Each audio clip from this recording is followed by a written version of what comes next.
Paramedics! Just a man in a black suit soaked through with blood. One hand pressed to his side, the other gripping a gun he didn't bother to hide. His face was pale, sharp, beautiful in a dangerous way. Black hair fell over eyes that scanned the room like a predator in a trap. Korean. I knew before he spoke. No police. He snarled in English, his accent thick. No doctors. Dr. Mike stepped forward. Sir, you're bleeding out. The man raised the gun, not at Mike, at himself. Pressed it under his own jaw. Touch me, I pulled the trigger.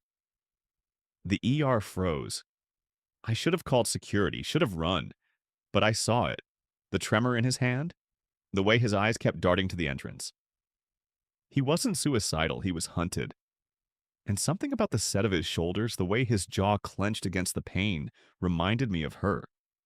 The woman in the hospice bed who'd begged me to find her son? Impossible. Have you ever made a promise to someone dying that you knew would change your life forever? Like his father's, sharp enough to cut glass but soft enough to cry when he thought no one was watching. Those eyes were crying now. He slid down the wall, leaving a red smear. My mother died alone. They told me she was alone. She wasn't. I moved closer, crouching in front of him. She held my hand. She sang that lullaby one last time and made me memorize it. She said, when you find him, sing this. He'll know it's real. What did she say? His voice broke completely. Her last words. What did she say? I reached into my scrubs pocket. The letter. 3 years I'd carried it. Waiting. But before I could pull it out, the ER's front glass shattered. 2 men in dark suits, guns already drawn. Yunwoo grabbed my wrist, yanking me down as bullets punched through the air where my head had been. His other hand found the gun he'd dropped. Stay behind me, he commanded, his voice suddenly cold, lethal. The vulnerable man vanished. The Mafia boss took over. No, I said, grabbing his now survival instinct, overriding grief. Anyone could know her name. The lullaby could be... She said your father's betrayal is what killed her, not the cancer. I cut him off, voice low and fierce. She said the tiger you trust most has teeth in your back, and his name is... Don't. He grabbed my arm, eyes wild. Don't say it out loud, not here. So he knew. He'd suspected someone close to him. The elevator dinged, wrong direction, coming up from the parking garage. They're flanking us, Yunwoo hissed. He tried to raise his gun, but his hand spasmed. The blood loss was catastrophic.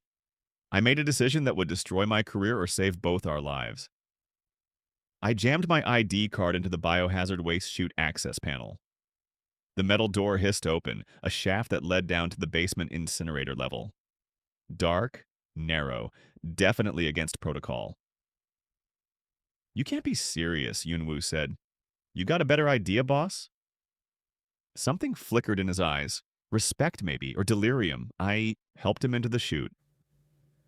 He slid down with a grunt of pain. I dropped in after him, my feet hitting his shoulders before we both tumbled into the pitch-black basement. The smell hit first. Medical waste, chemicals, fear. Olivia, his voice in the darkness. If you're the spy, if you're the one who sold her out, then why would I have spent 3 years searching for you? Silence. Then, because tigers are patient hunters. I found the emergency light switch. Dim red bulbs flickered to life, casting everything in a hellish glow. Yunwoo was on the concrete floor, barely conscious. I dropped beside him, ripping open his shirt. The bullet wound was high on his left side, maybe liver, maybe lung. He needed a surgeon. He needed a hospital. We were in the bowels of one, and I couldn't use any of it. Applying pressure, I muttered, wadding his ruined shirt against the wound. He hissed through his teeth. My phone buzzed. Text from Dr. Mike. Where are you? 2 dead in the ER, police. Want statements. I turned it off. Your people? I said. Can you call them? No phone. He coughed, tasting blood. They took it. Before they shot me. Who's they? My own men. His laugh was bitter. My second in command. The one my mother warned about. The elevator shaft groaned above us. They were coming down. I scanned the basement. Storage cages, broken medical equipment, a door marked morgue. Can you walk? Can you carry me if I can't? Try me. I got my shoulder under his arm, hauling him up. He was heavier than he looked, all lean muscle and stubborn will. We staggered toward the morgue door. It was locked. Of course it was. Move, Yunwoo breathed. He pulled a thin metal tool from his belt, lockpick, and worked the mechanism with shaking hands. You're full of surprises, I whispered. You sang my mother's lullaby and dragged me into a garbage chute. We're even. The lock clicked. We fell through the door into cold darkness. Stainless steel drawers lined the walls. The smell of formaldehyde and death. I locked the door behind us, found a rolling gurney, and forced him onto it. Stay still. I need to pack this wound properly or you'll bleed out. Bossy? Dying. He caught my wrist as I reached for supplies in the cabinet. His grip was weak but desperate. The letter. Read it to me. If I die, I need to know what she said. If you were Olivia, would you read a dead woman's final letter to her dying son in a morgue while assassins hunted you both? Tell us what you'd do. I pulled the blood-stained envelope from my pocket. My hands shook as I tore it open. The letter was in Korean. Elegant handwriting, shaky toward the end. My dearest Yunwoo, if you're reading this, I am already with your father. The nurse who carries this letter is named Olivia Thompson. She is Black, American, and the kindest soul I met in my final days. I watched her care for patients everyone else had given up on. I watched her sing to them, hold their hands, treat them like family. I chose her for you, not as a nurse, as the woman who will stand beside you when the wolves close in. The organization is rotting from the inside. Han Jae-sung is not your brother. He is your executioner. He has been selling our secrets to the Yakuza. He is the one who poisoned your father. He will come for you next. Trust no one but the woman who sings our song. She carries no agenda but the promise she made to a dying stranger. That is rarer than gold in your world. Live, my son. Love her if she'll have you. And burn the empire to the ground if it means staying alive. Your mother, who loved you more than breath. The silence in the morgue was absolute. Yunwoo's face was unreadable. Then a single tear slid down his temple. Jae-sung. His voice was hollow. My best friend since we were 15. My second in command. He held me at my father's funeral. He swore on his life he'd protect me. Your mother knew. And she left me. You. He looked at me like I was a ghost. A stranger? A Black American nurse she knew for what? Weeks? 6 weeks. I was her overnight hospice nurse. And she decided you were safer than my own blood. I didn't know what to say to that. He struggled to sit up, wincing. She chose you because you didn't want anything from me. Everyone in my life wants something. Power, money, protection. His eyes locked on mine. What do you want, Olivia? To keep my promise. That's it? I hesitated. To stop humming that lullaby at 2 a.m. and finally sleep. He laughed, a broken, painful sound. Then help me kill Han Jae-sung, and we'll both sleep. The morgue door handle rattled. We weren't alone anymore. I killed the lights. We held our breath. Boss? A voice through the door, Korean accent. We know you're in there. Jae-sung sent us to bring you home.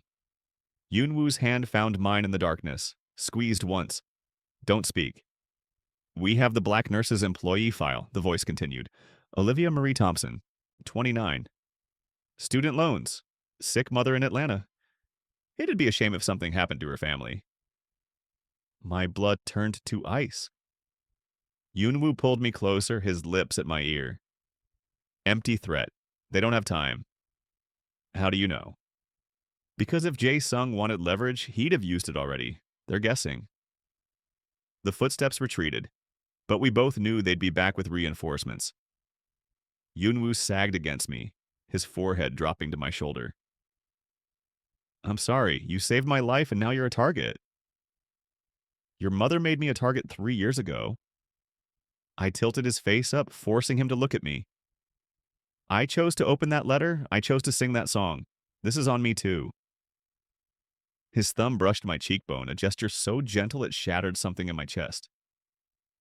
She really chose you, he whispered. A woman who doesn't know my world, doesn't want my money, isn't afraid to throw me down a garbage chute. You needed throwing. I needed you. The words hung between us, raw and real. That night she died. I was supposed to be there. Jae-sung told me there was an emergency shipment. He sent me across the city. By the time I got to the hospice, she was already gone.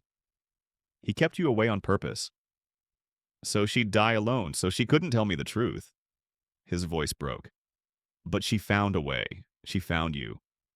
I didn't plan to kiss him, but his grief was so raw, his trust so fragile, and the way he looked at me, like I was the miracle his mother promised, I couldn't not. His lips tasted like blood and salt and desperation. When we pulled apart, he was smiling. Barely. Sadly. If we die in a morgue, at least I got one perfect thing first. We're not dying tonight. Promise? I keep my promises.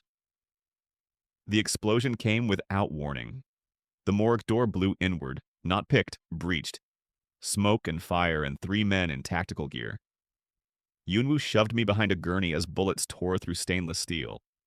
He returned fire with the precision of someone who'd been doing this since childhood, but he was slow, weak, bleeding. One of the men flanked us. I grabbed a tray of embalming tools and hurled it at his head. He stumbled. Yunwoo put 2 rounds in his chest. The vent, Yunwoo shouted, pointing to an air shaft above the examination table. Go! Not without you. I'll cover you. The second gunman appeared in the doorway, but he wasn't shooting at Yunwoo. He was aiming at me. Yunwoo saw it a split second before I did. He threw himself in front of me as the gun fired. The bullet meant for my heart hit his shoulder instead. We both went down. No, no, no. I pressed my hands to the new wound, but there was so much blood I couldn't tell where he was hit. Yunwoo, stay with me. Run, he gasped. Please, Olivia, run. I don't run. The gunman advanced, kicked Yunwoo's gun away, aimed at me again. Jae-sung wants you alive, he said in English, but alive doesn't mean unbroken. Then the lights went out. Emergency power failure? Explosion must have hit the electrical system. Total darkness. I heard the gunman curse, heard him click on a flashlight, and I heard something else. A sound I'd heard once before in a documentary about apex predators. The low, lethal growl of a wounded animal protecting its mate. Yunwoo moved in the darkness. I felt him brush past me, heard the wet, brutal sounds of hand-to-hand combat. A scream cut short, a body hitting the floor, then silence. Yunwoo? The emergency lights flickered back on. He was standing over the dead gunman, covered in blood. His and theirs. His eyes were empty. Cold. The man who'd kissed me was gone. This was the Mafia boss his enemies feared. We leave now, he said flatly. Or we die here. He didn't reach for my hand this time. He walked past me like I was just another casualty. We made it to the loading dock through a maze of service tunnels. My hospital, my sanctuary, was now a war zone. A black SUV skidded to a stop. 4 men poured out.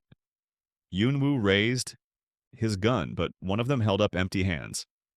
Boss, we got your location from your watch's emergency beacon. We're here to extract... He stopped when he saw me. Who the hell is she?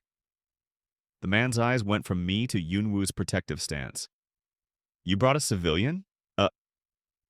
Finish that sentence and you'll regret it, Yunwoo said quietly. The silence was vicious. Boss, Jae-sung is telling everyone she's the spy, that she's working for the Yakuza, that she seduced you to get access to the family. And you believe him? Yunwoo's voice was ice. I believe you're thinking with the wrong head. The man switched to rapid Korean, but I'd learned enough to catch the slurs, the accusations. Black woman, gold digger, whore. Yunwoo's gun came up. One more word about her, Minho, and I'll shoot you myself. She's a liability. Look at you, half dead, compromised, protecting some nurse you just met because what? She sang you a song? My mother chose her. The words fell like stones. Your mother was dying and drugged, Minho spat. She wasn't thinking clearly. Yunwoo shot him in the foot. Minho screamed, collapsing. The other men drew weapons but didn't fire, confused, terrified. My mother, Yunwoo said, voice shaking with rage, was more lucid in her final breath than you've been in your entire life. She saw the rot in this organization.